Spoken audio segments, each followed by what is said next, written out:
Good evening, everyone. Welcome to Crystal Clear Chemistry channel. In this video, we are going to discuss about the part 3 of the chemical equilibrium, that is equilibrium constant, more about equilibrium constant, Kp and Kc, and we are going to check the equilibrium constant applications also. Let us see what are the factors that will not affect the equilibrium constant first. Suppose if we consider the concentrations of reactants, initial concentrations of the reactants will not affect the equilibrium constant. It is independent, the equilibrium constant is independent of concentration of reactants. Presence of catalyst also does not affect the equilibrium constant. It is because when we use the catalyst, it increases the rate of forward reaction and it increases the rate of backward reaction to the same extent.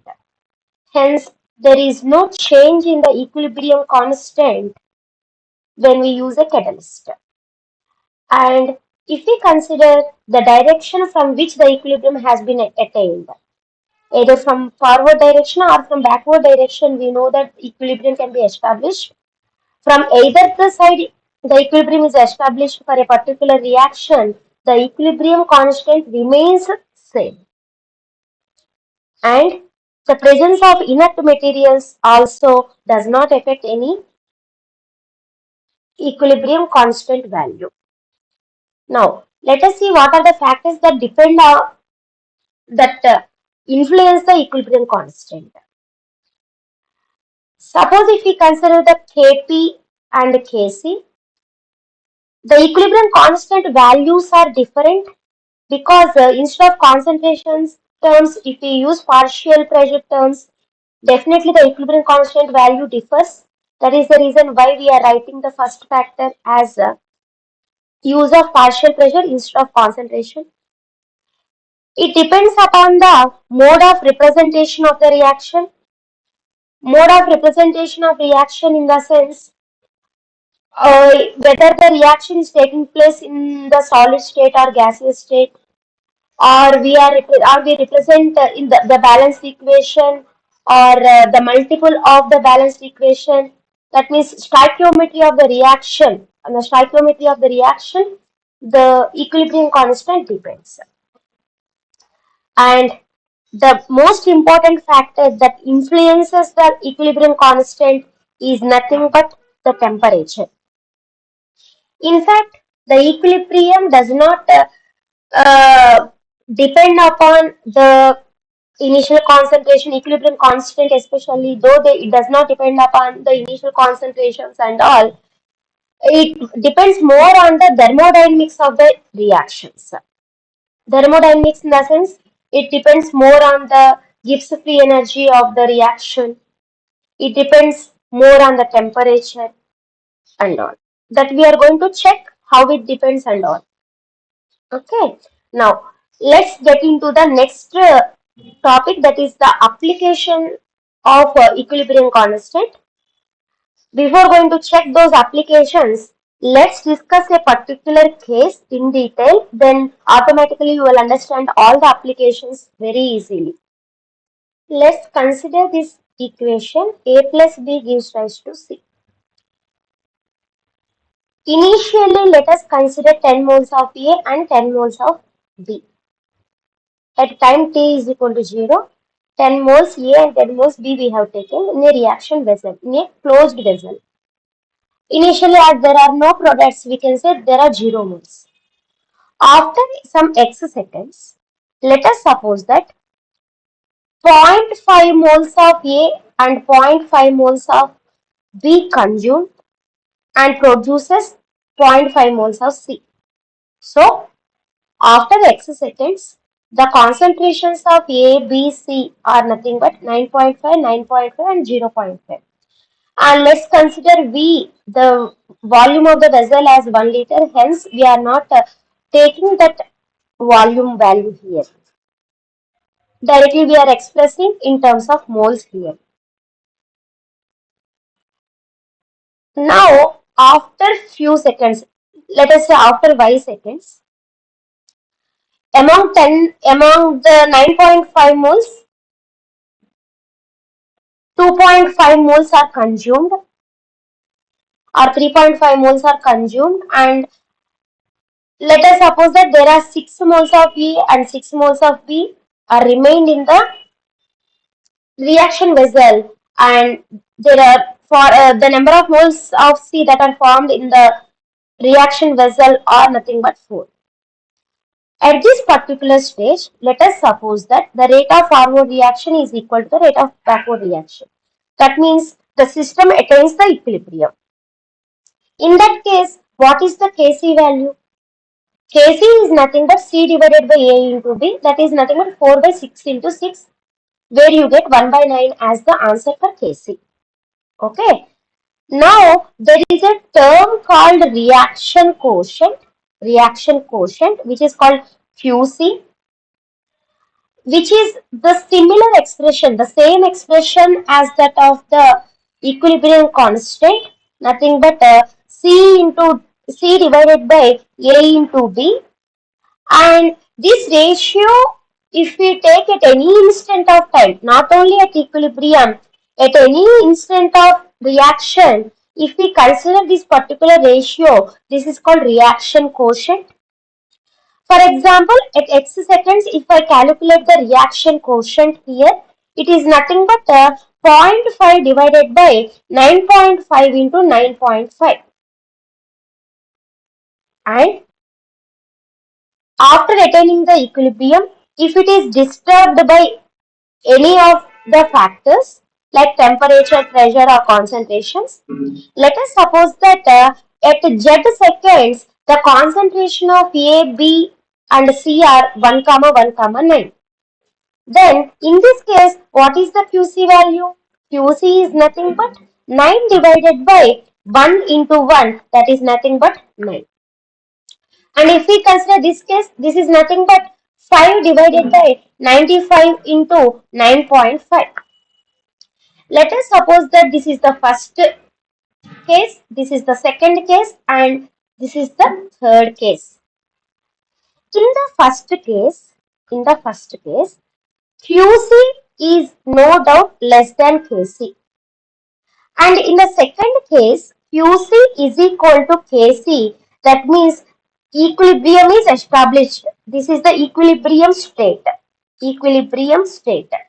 And what about the third case? Qc greater than Kc. Qc becomes greater than Kc because the equilibrium is disturbed. And we don't know when it will attain the equilibrium again. Suppose if we disturb the equilibrium, definitely it tries to attain the equilibrium again.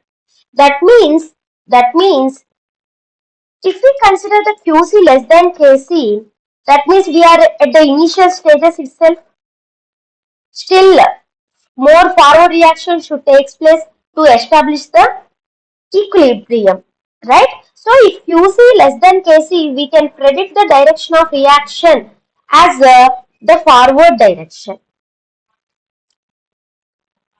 If Qc is greater than Kc, because of a few factors, spontaneously the process tries to attain its equilibrium position. That means more backward reaction take place this time and tries to attain the equilibrium again. The Qc decreases in backward reaction so that it becomes equal to the Kc and tries to attain the equilibrium. So, if Qc less than Kc, forward reaction takes place to the greater extent. If Qc greater than Kc, backward reaction takes place to the greater extent in order to get the equilibrium process or equilibrium stage. Okay, now you can see clearly here what is reaction quotient and all. Predicting the direction of the reaction quotient Q. It is the same form as that of the equilibrium constant expression, which is represented by the symbol Q, helps in predicting the direction of the reaction. See here, Suppose if we consider with the time, the reaction coefficient increases and then increases and finally reaches the equilibrium. Okay. Now, suppose if we consider the QC and KC values comparison, if Q greater than Kc, we can say that the reaction will proceed in backward direction. That is what we discussed so far. And if Qc is less than Kc, here they have written it wrong. So if Qc less than Kc, then the reaction will proceed in the forward direction until the equilibrium is established. Clearly you can see here, uh, 1 minute, yeah. If Qc is equal to Kc, the reaction is at equilibrium. If Qc is equal to Kc, then the reaction is said to be at equilibrium. This is the first application regarding the reaction quotient. Second application of the equilibrium constant, that is predicting the extent of reaction. Depending upon the Kp or Kc values, we can predict the extent of reaction. That means where the equilibrium is established. Okay. Suppose if the Kp or Kc value is in between 10 power minus 3 to 10 power 3, then we can say that both reactants and products are significant. Both are present in considerable amounts. If Kc value is above 10 power 3, that means already the reactants gives products, the forward reaction takes place to the greater extent. That is the reason why the P value is more and hence Kc value is more, right? So already the reaction proceeds almost to completion. If its value is less than 10 power minus 3, we can say that the reaction hardly proceeds. As soon as the reactants convert into products initially itself, if the equilibrium is established, then Kc or Kp value will be less than 10 power minus 3. Then after that we can say that the reaction hardly proceeds. So, depending upon the equilibrium constant value, we can predict the extent of reaction. Now, suppose if K is large, then what does it mean? Products much greater than reactant. That means in this case, the reaction is product favorable and the equilibrium will be more in forward direction than in backward direction. And if K is very small, product concentrations are very less when compared to reactants concentration, and it can be neglected as compared to the reactant. In this case, the reaction is reactant favorable and hence it rarely proceeds. Consider the third application.